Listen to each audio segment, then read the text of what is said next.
Hello everybody, my name's Jeff at Mountside Media, and today we're going to continue the series of videos where we talk about transferring away from using automatic settings on your camera and moving into using and understanding manual settings. So let's dive in, shall we?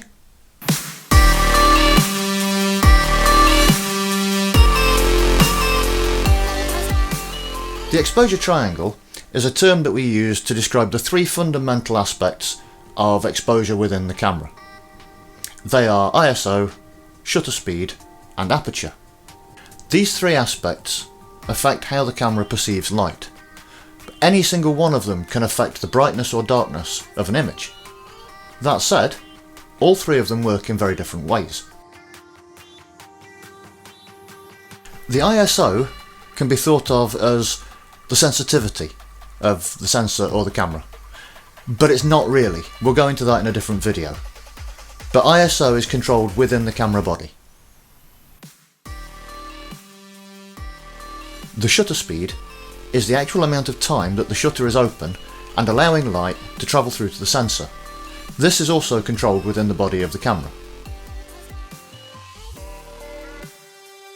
Aperture, or f-stop, this is controlled within the lens, and this is why all of the lenses you will see come marked with a maximum aperture.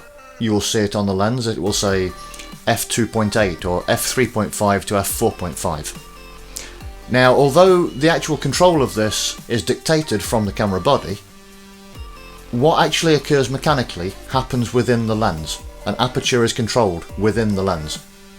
To properly balance these three aspects, you first need to have an understanding of what a stop of light is. If you don't understand what a stop of light is, I would suggest go and have a look at my video on stops of light, which will be linked up here. What we'll do is we'll look at an arbitrary set of settings, and I'll talk you through how we can take light from one side of the triangle and use it on the other side of the triangle as a trade-off. We'll start off looking at the back of my 100D, as we always do, and you will see that we have a shutter speed of 1/400th of a second, an ISO of 400, and an f-stop of f4.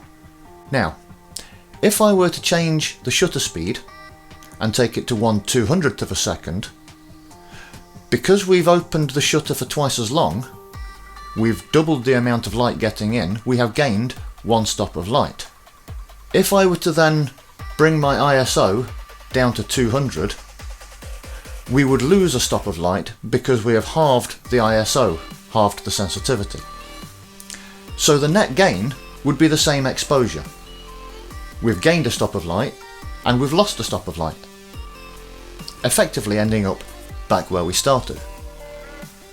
Now, we can control the aperture to change the amount of light coming in as well, and then redress that balance with either the shutter speed or the ISO.